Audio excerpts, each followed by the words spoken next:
റെജി, അദ്ദേഹം പറഞ്ഞൊരു കാര്യം നമുക്ക് ആർക്കും നിഷേധിക്കാനാവാത്തതാണ്. അദ്ദേഹം പറഞ്ഞൊരു സ്റ്റേറ്റ്മെൻറ്റ്, ഒഴിവാക്കാൻ കഴിയുമായിരുന്ന ഒരു ദുരന്തമാണെന്ന് സംഭവിച്ചത്. അതുതന്നെയാണ് മന്ത്രി ടി സിദ്ദീഖ് പറഞ്ഞതിലുമുള്ളത്. ഇതൊരു മാൻമെയ്ഡ് ഡിസാസ്റ്റർ അല്ലെങ്കിൽ മനുഷ്യനിർമ്മിതമായ ദുരന്തമായി പോയി എന്ന് പറഞ്ഞു. അതുമായി ബന്ധപ്പെട്ട് അതിനെ ഐഡൻറ്റിഫൈ ചെയ്തിരുന്നു സർക്കാർ. പൊതുമരാമത്ത് വകുപ്പ് ഐഡൻറ്റിഫൈ ചെയ്തിരുന്നു. അതിൻ്റെ പേരിലൊരു യോഗവും ചേർന്നു, എടുക്കേണ്ട തീരുമാനങ്ങളും എടുത്തു വെച്ചു. പക്ഷേ എന്നിട്ട് എന്ത് സംഭവിച്ചു എന്നുള്ളതാണ് ഈ 10ാമത്തെ പോയിൻ്റ്. ആ മിനിറ്റ്സിൻ്റെ 10ാമത്തെ പോയിൻ്റ് പറയുന്നത് എന്താണെന്നറിയോ ശ്രീരജി? ഇങ്ങനെ കൂട്ടിയിട്ട മണ്ണ് അപകട ഭീഷണി ഉള്ളതിനാൽ മണ്ണിടുന്നതിൻ്റെ ഉയരം കുറയ്ക്കാൻ വേണ്ട നടപടികൾ സ്വീകരിക്കാനും നിർദ്ദേശം നൽകി. ആ കമ്മിറ്റി, ആ യോഗം അത് കണ്ടെത്തി, ഇത് അപകടകരമാണ്, നടപടികൾ സ്വീകരിക്കാൻ നിർദ്ദേശം നൽകി. നേരത്തെ ശ്രീ ശശീന്ദ്രൻ പറഞ്ഞു, ആർക്ക് നിർദ്ദേശം നൽകി? എന്നിട്ട് എന്ത് സംഭവിച്ചു? മണൽ നീക്കം ചെയ്തോ? മണൽ നീക്കം ചെയ്തിരുന്നെങ്കിൽ ഈ ദുരന്തം ഉണ്ടാകുമായിരുന്നില്ല. അപ്പോൾ മനുഷ്യനിർമ്മിത ദുരന്തമെന്ന് മന്ത്രി തന്നെ സമ്മതിക്കുമ്പോൾ അതിൻ്റെ ഉത്തരവാദി ആരാണ് എന്നതും കൂടി കണ്ടുപിടിക്കാൻ സർക്കാരിന് ഉത്തരവാദിത്വമില്ലേ? നോക്കൂ ശരത്, ഓരോ ദുരന്തവും നമ്മളെ വേദനിപ്പിക്കുന്നതാണ്. അതെ, വയനാടിനെ സംബന്ധിച്ച് ഇപ്പോൾ ഈ സമീപ കാലത്ത് തന്നെ ഇത് 3ാമത്തെ ദുരന്തമാണ്. 2019 ഒരു ദുരന്തം നമ്മൾ കണ്ടു. 2024 400-ലധികം പേരെ ബാധിച്ച ഒരു വലിയ ഭീകരമായ ഒരു ദുരന്തത്തിന് നമ്മൾ സാക്ഷിയായി. ഇപ്പോൾ വീണ്ടും നമ്മൾ മറ്റൊരു ദുരന്തത്തിൻ്റെ പശ്ചാത്തലത്തിലാണ് ഈ ചർച്ച നടത്തുന്നത്. അപ്പോൾ ഇതിൽ അങ്ങ് ഉന്നയിച്ച ചോദ്യത്തിൽ തന്നെ, അങ്ങ് പറഞ്ഞതിൽ തന്നെ അതിൻ്റെ മറുപടി ഉണ്ട്. അതായത് മനുഷ്യനിർമ്മിതമായിട്ടുള്ള ഒരു ഡിസാസ്റ്റർ എന്നതിനെ കണക്കാക്കാം. കാരണം ഇത് വളരെ, ഈ വയനാടെന്ന് പറയുന്നത് നമുക്കറിയാം, നമ്മുടെ സംസ്ഥാനത്തെ ഏറ്റവും പരിസ്ഥിതി ലോലമായിട്ടുള്ള ഒരു പ്രദേശമാണ്. അവിടെ നടത്തുന്ന ഓരോ നിർമ്മാണ പദ്ധതികളും വളരെ ശാസ്ത്രീയമായി സൂക്ഷ്മതയോടെ പാരിസ്ഥിതിക പഠനം നടത്തിയതിന് ശേഷം മാത്രമേ നടത്താവൂ എന്നുള്ള വിമർശനങ്ങൾ മുൻകാലങ്ങളിൽ ഉണ്ടായിരുന്നു. ഈ പദ്ധതിയുടെ തുടക്കത്തിൽ തന്നെ പരിസ്ഥിതി വിദഗ്ധരും അതുപോലെ ശാസ്ത്രജ്ഞരും അതുപോലെ സാമൂഹ്യ രംഗത്തെ വിദഗ്ധരും ഒക്കെ തന്നെ മുന്നറിയിപ്പ് നൽകിയിരുന്നു. തികച്ചും പാരിസ്ഥിതികമായി ലോലമായ പ്രദേശമാണ്.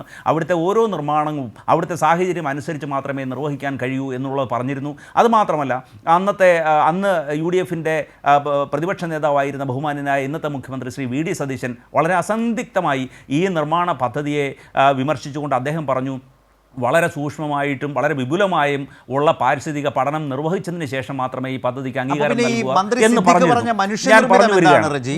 വരികയാണ്. അതിലൊരു വസ്തുതാപരമായി വലിയ പിശകുണ്ട്, ഒരു തെറ്റായ പ്രചാരണത്തിന്റെ ചൂടുപിടിച്ചാണ് താങ്കൾ സംസാരിച്ചുകൊണ്ടിരിക്കുന്നത്. ആയിക്കൊള്ളട്ടെ, ഞാൻ ചോദിക്കുന്നത്, അപ്പോൾ പിന്നെ സിദ്ദിഖ് എന്ന മന്ത്രി പറഞ്ഞ മനുഷ്യനിർമ്മിതമായ ദുരന്തം എന്ന് പറയുന്നത് എങ്ങനെ? ഒന്ന്. രണ്ടാമത്തെ കാര്യം, ഈ കരാറുകാർ മണ്ണു മാറ്റാത്തതാണ് പ്രശ്നമെന്ന് മുഖ്യമന്ത്രിയും പറഞ്ഞല്ലോ. അപ്പോൾ പിന്നെ അതെങ്ങനെ സംഭവിക്കുന്നു? അതെ, ഇവിടെ മൺസൂൺ ജൂൺ മാസത്തിന് ശേഷം നമ്മുടെ സംസ്ഥാനത്ത് വരും.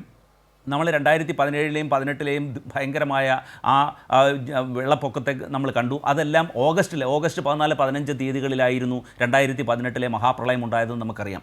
അപ്പോൾ ഇവിടെ ഈ ഏതാണ്ട് 17 ദിവസത്തിന് മുമ്പേ ജില്ലാ കളക്ടർ ആ മണ്ണ് അവിടുന്ന് നീക്കം ചെയ്യണം എന്നാവശ്യപ്പെട്ടിരുന്നു. ഡിസാസ്റ്റർ മാനേജ്മെൻറ്റ് അതോറിറ്റി അവിടെ കൂട്ടിയിട്ട മണ്ണ് നീക്കം ചെയ്യണമെന്ന് ആവശ്യപ്പെട്ടിരുന്നു. അതുപോലെ PWD മിനിസ്റ്റർ വിളിച്ചുകൂട്ടിയ യോഗത്തിലും മണ്ണ് നീക്കം ചെയ്യണമെന്ന് ആവശ്യപ്പെട്ടിരുന്നു. റവന്യൂ സെക്രട്ടറി ആ നിർദ്ദേശം മുന്നോട്ട് വച്ചിരുന്നു. ഇത്രയും നിർദ്ദേശങ്ങൾ 2 ആഴ്ചയ്ക്ക് മുമ്പേ കരാർ കമ്പനിയായ ദിലീപ് ബിൽഡ് കോൺ എന്ന ഭോപ്പാൽ ആസ്ഥാനമായിട്ടുള്ള കമ്പനി ഉദ്യോഗസ്ഥരെ അറിയിച്ചിട്ടും അവർ ഇക്കാര്യത്തിൽ നടപടി സ്വീകരിച്ചില്ല. അങ്ങനെയാണെങ്കിൽ ആ ഒരു കരാറുകാരൻ അത്ര വലിയ നിഷേധാത്മക നിലപാട് സ്വീകരിച്ചാൽ അതിനെ പിടികൂടാനും അവരെ കൊണ്ട് ചെയ്യിക്കാനും കഴിഞ്ഞില്ലെങ്കിൽ ആ ഭരണകൂടത്തിൻ്റെ ഒരു ബലഹീനതയാണ് താങ്കൾ സമ്മതിക്കുന്നത്. ഒന്നാമത്തെ പ്രശ്നം. അങ്ങനെ വാദത്തിന് വേണ്ടിയാണെങ്കിൽ മറ്റൊന്നുകൂടി പറയാം. താങ്കൾ പറഞ്ഞ വാദത്തിലൊരു പെശകുണ്ട്. എന്താണെന്നറിയുമോ?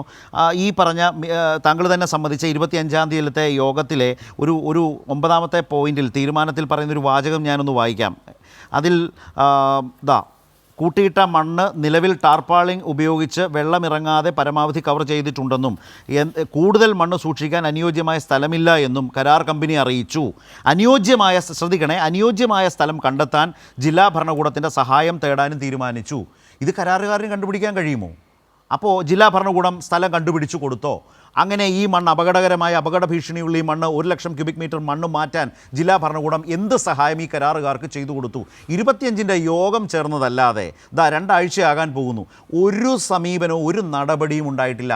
എന്നിട്ട് കരാറുകാരൻ്റെ പെടലിക്ക് കയറിയാൽ ശരത്തെ നന്നായിരിക്കും. അങ്ങയുടെ സംസാരം കേട്ടാൽ ഇത് കഴിഞ്ഞ ദിവസം ആരംഭിച്ച ഒരു പദ്ധതിയാണെന്ന് ഉള്ള പദ്ധതിയല്ലല്ലോ വിഷയം. ഒരു ഇപ്പോഴത്തെ വ്യാഖ്യാനം സാഹചര്യത്തിൽ ഒരുപക്ഷേ പുറത്തു വരുമായിരിക്കും. റജി, ഇപ്പോഴത്തെ കാര്യം ചെയ്യേണ്ടത് ഇപ്പോഴാണ്. 2025 മീറ്റിംഗിൽ കണ്ട കാര്യം ചെയ്യാൻ കഴിഞ്ഞ സർക്കാരിന് ഏതായാലും കഴിയില്ലല്ലോ. ഈ മണ്ണ് നീക്കം ചെയ്യുക എന്നുള്ള, ഈ മണ്ണ് നീക്കിയാൽ ഇന്നത്തെ ഈ ചർച്ച നമ്മുടെ മുമ്പിലില്ല. 4 ജീവനുകൾ ഇന്ന് ജോലിക്ക് ശേഷം അത്താഴവും കഴിച്ച് വീട്ടിലിരിക്കുമായിരുന്നു അവർ താമസിക്കുന്നിടത്ത്. ഈ തീരുമാനം 25 തീരുമാനം റജി എടുക്കാത്തിടത്തല്ലേ സംഭവം? കരാറുകാർ തന്നെ പറയുന്നു ഞങ്ങൾക്ക് ഇത്രയും മണ്ണ് കൊണ്ടിടാൻ സ്ഥലം ജില്ലാ ഭരണകൂടത്തിൻ്റെ സഹായം തേടി കണ്ടെത്തി കൊടുത്തോ? റജി, ഉത്തരങ്ങൾ ഇതിനൊക്കെയാണ് വേണ്ടത്. നോക്കൂ, 2020 അന്നത്തെ ബഹുമാനായ മുഖ്യമന്ത്രി ശ്രീ പിണറായി വിജയനാണ് ഇതിൻ്റെ ബ്ലൂ പ്രിന്റ് കേരളത്തിൽ അവതരിപ്പിച്ചത്. 2020 കഴിഞ്ഞ വർഷം 2025 ഓഗസ്റ്റ് 31 ഇതിൻ്റെ ഉദ്ഘാടനം നിർവഹിച്ചു. അന്നാണ് ഇത് തുടങ്ങിയത്. ഈ മാർച്ച് 6 ബ്ലാസ്റ്റ്, അതായത് കറക്റ്റ് 4 മാസത്തിന് മുമ്പാണ് ഇതിൻ്റെ പാറപൊട്ടിക്കൽ ബഹുമാന്യനായ അന്നത്തെ മുഖ്യമന്ത്രി ശ്രീ പിണറായി വിജയൻ ഉദ്ഘാടനം ചെയ്തത്. അപ്പോൾ ഇവിടെ ഒരു നിർമ്മാണ കരാർ ഏറ്റെടുക്കുന്ന കമ്പനിക്ക് അവിടുത്തെ നിർമ്മാണ സാമഗ്രികൾ മാറ്റുന്നത് സംബന്ധിച്ചോ അല്ലെങ്കിൽ അതിൻ്റെ തുടർ നടപടികൾ സ്വീകരിക്കുന്നതിനെ സംബന്ധിച്ചോ അവർ അങ്ങേയറ്റത്തെ അവ്യക്തതയിലായിരുന്നുവോ നിലകൊണ്ടിരുന്നത്? ഇത് 8 കിലോമീറ്റർ ദൈർഘ്യമുള്ള ഇരട്ട തുരങ്കമാണ് നിർമ്മിക്കുന്നത്. ഈ വിശേഷണങ്ങളല്ല. റജിയുടെ പ്രശ്നം എന്താണെന്ന് വെച്ചാൽ റജി ഇപ്പോഴുണ്ടായ ഒരു ഇമ്മീഡിയറ്റ് കാഷ്വാലിറ്റി, ആ ഇമ്മീഡിയറ്റ് കാഷ്വാലിറ്റി ഈ സർക്കാരിൻ്റെ കാലത്ത് ഉദ്യോഗസ്ഥർ തിരിച്ചറിഞ്ഞു. ആ തിരിച്ചറിഞ്ഞതിൻ്റെ അടിസ്ഥാനത്തിൽ സ്റ്റെപ്സ് എടുക്കാൻ തീരുമാനിച്ചു. പക്ഷേ ഒന്നും നടന്നില്ല. ജൂൺ മാസം 25 യോഗം പോലും ചേർന്നത് എന്നിരിക്കെ ഇതാണ് ഇതിലെ പ്രശ്നം.